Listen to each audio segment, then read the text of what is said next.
வணக்கம் நண்பர்களே. இன்றைக்கி நம்ம சேனலில் ஒரு சுவாரஸ்யமான பதிவு தான் பார்க்க போகிறோம். தஞ்சை பெரிய கோவில்னு தெரியாதவங்க யாருமே இல்லைன்னு சொல்லலாம். அப்படி தஞ்சை பெரிய கோவிலில் இருக்கும் சிவனின் லிங்கம் தான் உலகிலேயே மிகப்பெரிய சிவலிங்கன்னே சொல்லலாம். இது பார்த்தோம்னா சோழர் காலத்தில் கட்டப்பட்ட கோயில்கள்னு சொல்லலாம். இது மட்டும் இல்லாமல் தஞ்சை பெரிய கோவிலில் நீங்கள் இதுவரையுமே அறிந்திடாத சில ரகசியமான தகவல்கள் இருக்குது. அதை பற்றிய தெளிவான பதிவு தான் இந்த வீடியோவில் நாங்கள் குறிப்பிட்டிருக்கோம்.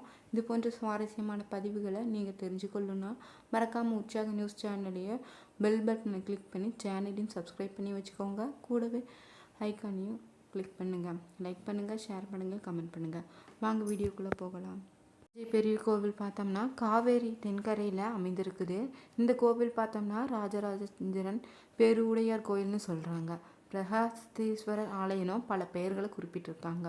1010 ஆண்டிற்கு இடையில தான் சோழ மன்னனான ராஜராஜ சோழனால் கட்டப்பட்ட இந்த கோயில் பார்த்தோம்னா திராவிட கோவில் கலையில் உன்னதமான சான்றாகவே விளங்குது. கோயிலில் சில பகுதிகள் பிற்கால பாண்டியர்களாலும் விஜயநகர மன்னர்களாலும் கட்டப்பட்டதாக சொல்லப்படுது.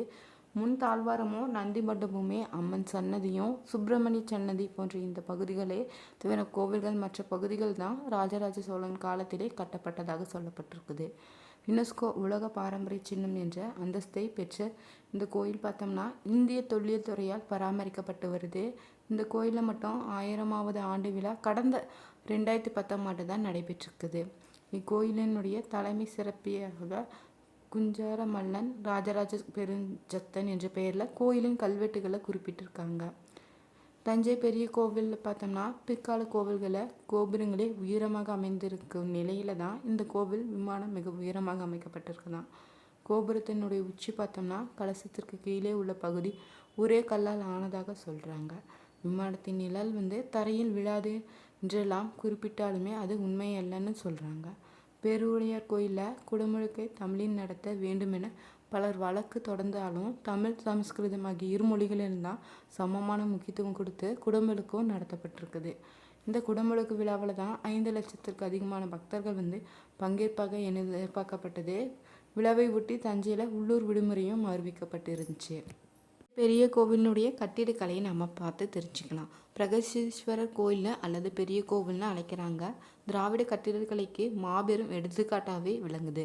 பண்டைய கால கட்டுமான நுண்ணியங்களை கொண்டும் மிகவும் உயர்ந்த சிகர கொண்ட இக்கோயில் பார்த்தோன்னா மிகவும் துல்லியமாக வடிவமைக்கப்பட்டிருக்குது. தஞ்சை பெரிய கோவிலில் கட்டிடக்கலை சிறப்பு சிற்பங்களும் வடிவமைப்பில் மிக்க நேர்த்தியாக செய்யப்பட்டிருக்குதான். பழமையான காலத்தில் 2 அல்லது 3 தளங்களை கொண்ட கோவில்கள் மட்டுமே கட்டப்பட்ட போது தான் கற்களை கிடைக்காத காவேரி சமவெளி பகுதியில் ராஜராஜ சோழன் 15 தளங்கள் கொண்ட சுமார் 600 மீட்டர் உயரமான ஒரு பிரம்மாண்டமான கற்கோவிலை எழுப்பியிருக்காங்க. இத்தகைய ஒரு அற்புதமான கோவில் பார்த்தோம்னா சுமார் 7 ஆண்டுகள் கட்டி முடிச்சிருக்காங்க. கருவறையில் உள்ள சிவலிங்கம் உலகிலேயே பெரிய சிவலிங்கமாக சொல்லப்படுது. அதன் உயரம் மற்றும் 6 அடி உயரமும் 54 அடி சுற்றளவும் கொண்டதாக இருக்குது. 23.5 அடி உயரமுள்ள லிங்கமாகவும் அமைஞ்சிருக்குது. 2 தனித்தனியாக கற்களால் செதுக்கப்பட்டது இணைக்கப்பட்டிருக்குதாம். கோவிலினுடைய நிலைவாயிலில் அமைந்துள்ள பிரம்மாண்டமான நந்தி சிலை பார்த்தோம்னா 13 அடி உயரம் கொண்டதாக இருக்குது. 16 அடிகள் அகலமும் கொண்டதாக இருக்குது. பெரிய கோயிலில் விமானம் மட்டும் 216 அடிகள் உயரம் கொண்டதாக இருக்குதாம். இந்த விமானம் பார்த்தோம்னா கட்டுவதற்கு பயன்படுத்தப்பட்ட கல்லும் கிரானைட்டாக சொல்கிறாங்க. கோபுரத்தின் உச்சியில் வைக்கப்பட்ட கலசமும் ஒரே கல்லால் செய்யப்பட்டது எனவும் 80 டன் எடை கொண்டதாகவும் இருக்குது. பெரிய கோவிலின் உள்ள சுவர் ஓவியங்களும் சோழர் கலை நுணுக்கத்தை காட்டுவதாக அமைஞ்சிருக்குது. ராஜராஜ சோழன் காலத்தில் நடத்தப்பட்ட போர்களும் விழாக்கள் பற்றி இங்கு விளக்கமளிச்சிருக்காங்க.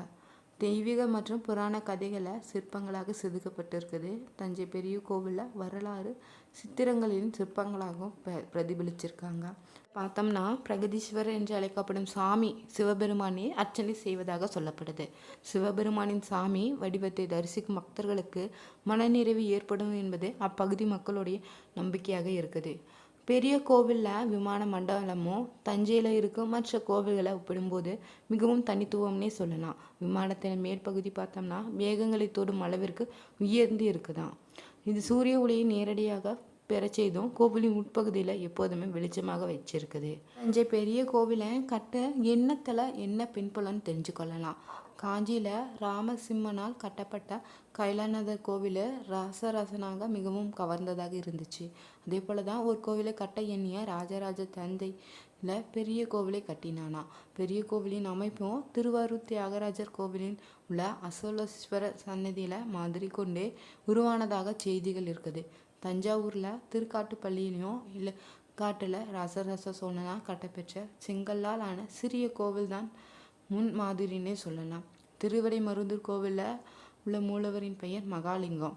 ராஜராஜ சோழனுடைய பெயருக்கு ஏற்றாற் போல தான் இந்த விக்கிரகமும் இல்லை என்று எண்ணம் நமக்கு தோன்றும். பின்னால் தான் பேரூரடியார் என்ற பெயருக்கு ஏற்ப லிங்கமும் கோவிலில் அமைக்க வேண்டும் என்ற எண்ணம் தான் இக்கோவிலை கட்ட தூண்டியதாக சொல்லப்படுது.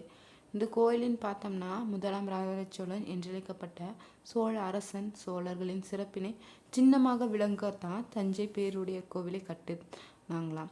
கோயிலின கட்டுமான வேலைகள் முதலாம் ராஜராஜ சோழனின் 19வது ஆட்சியாண்டில் தான் துவங்கப்பட்டு அவனது 25வது ஆட்சியாண்டில் முடிவுற்றிருக்குது. கோயிலின் வரைத்திட்டத்தில் ஆள்கூற்று முறைமை சமச்சீர்மை வடிவில் விதிமுறைகளை பின்பற்றி கட்டியிருக்காங்க. இதைத் தொடர்ந்து அடுத்த 2 நூற்றாண்டுகள் வரை கட்டிட கோயில்கள் சோழர் காலத்தில் செல்வத்திலையும் கலையிலுமே சிறப்பூச்சு விளங்கியதுன்னே சொல்லலாம். சோழர் கால கட்டிட கலையில் புதுவித அமைப்பாக தான் சதுர பொதிகைகள் கொண்ட பன்முக தூண்களை அமைச்சிருக்காங்க.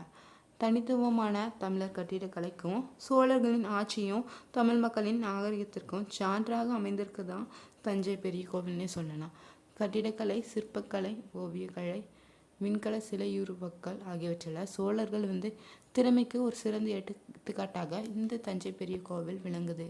பெரிய கோவிலை பார்த்தோம்னா எந்த ஒரு குறையும் இல்லாமல் தான் முறையுடனே ராஜராஜ சோழன் கட்டி முடித்திருக்காங்க.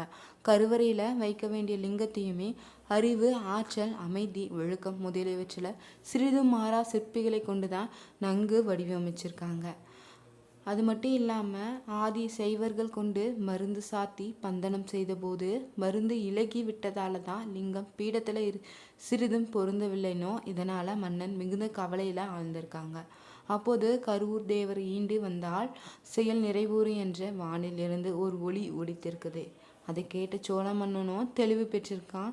கருவூர் தேவரை வரவழைப்பது எப்படி என்று எண்ணிக்கொண்டே இருந்தபோது தான் அப்போது அங்கிருந்த போகநாதரும் ஞானியரும் வேடதாங்கி மன்னனும் முன்பு நின்றிருக்காங்க. சோழ பெருந்தேவனே சோர்வு கொள்ளாத கருவூர் தேவரை யாருமே தருவிப்போம் என்று போகநாதர் உறுதி அளித்திருக்காங்க. யோகியரும் தன் கருத்தை சீட்டில் வரைந்தாரு.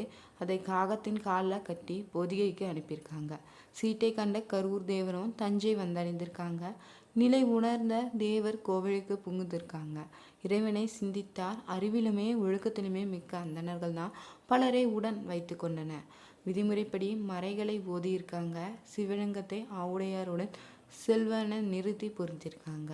அதனை கண்டு மற்றையோரும் வியப்பில் ஆழ்ந்தாங்க. இது கருவூர் தேவரின் கருத்தாகவும் சொல்லப்படுது. லிங்கத்திற்கு ராஜராஜேஸ்வரர், முடையாரும், ஆடவள்ளன், தஞ்சனமேருவிடங்கர், பேருடையார் என்ற 4 திருப்பெயர்களை சூட்டியிருக்காங்க. கோவில் பார்த்தோம்னா யுனெஸ்கோவினுடைய உலக பாரம்பரிய தலமான கிரேட் லிவிங் சோழர் கோயில்கள் என பகுதியாக அமைஞ்சிருக்குது. இந்த கோவில் பார்த்தோம்னா செப்டம்பர் 2010 தான் 1000வது பிறந்த நாளை நாடு முழுவதுமே பிரபலமாக கொண்டாடினாங்க. அதன் நினைவாக தான் 216 அடி உயர ராஜகோபுரத்தை இடம்பெற்ற ஒரு ரூபாய் தபால் தலைமையை இந்திய அஞ்சல் துறை வெளியிட்டுச்சு. இந்த இந்திய ரிசர்வ் வங்கியால் 5 ரூபாய் நாணயத்திலும் வெளியிடப்பட்டுச்சு. தஞ்சாவூர் பெரிய கோவிலில் 5 ரூபாய் நாணயத்தில் அதே படம் பொறிக்கப்பட்ட 1000 ரூபாய் நினை நாணயம் விரைவில் வெளியிடப்படும்னு அறிவிச்சிருந்தாங்க. அது மட்டும் இல்லாமல் கோயிலை கட்டி முடிக்க 7 ஆண்டுகள் மட்டுமே தான் ஆனதான். அடுத்த உண்மை நீங்கள் உணரும் வரை இது ஒரு பெரிய விஷயமாக தான் தெரியும். கிசாவினுடைய பெரிய பிரமிடும் அதன் கட்டுமானத்தை முடிக்க சுமார் பார்த்தோம்னா 20 ஆண்டுகள் ஆனதாகவும், இருப்பினுமே இது பார்த்தோம்னா பெரிய கோவிலை விட 6 மடங்கு சிறியதுன்னே சொல்லலாம். அது மட்டும் இல்லாமல் விமானத்தினுடைய தொப்பி என்பது டன் எடை கொண்டதாக இருக்குது. பின்னர் எந்த நவீன கால தேவைகளும் இல்லாமல் இருந்த காலத்திலே 60 மீட்டர் உயரத்திற்கு அவர்கள் கொண்டு சென்ற விதம் இன்னும் ஒரு மர்மமாகவே இருக்குதுன்னு சொல்லலாம். கோயில் பார்த்தோம்னா தமிழ்நாட்டில் தஞ்சாவூரில் உள்ள சிவபெருமானுக்காக அர்ப்பணிக்கப்பட்ட கோயில்னே சொல்லலாம். காவேரி நதியினுடைய தெற்கு கரையில் அமைஞ்சிருக்குது. சிவபெருமானுடைய அசல் பெயரா ராஜராஜேஸ்வரன். ஆனால் அவர்களின் எதிர்கால சந்ததியினர் எந்த உரிமையும் இல்லாமல் வேறொரு மொழியை திணித்தது போல மராட்டியர்களின் அதற்கு பிரகதீஸ்வரன் என்று பெயரிட்டிருக்காங்க. வீடியோ உங்களுக்கு பிடிச்சிருந்தா லைக் பண்ணுங்கள், ஷேர் பண்ணுங்கள், கமெண்ட் பண்ணுங்கள். மறக்காமல் உற்சாக நியூஸ் சேனல் சப்ஸ்கிரைப் பண்ணிக்கோங்க. Thank you viewers.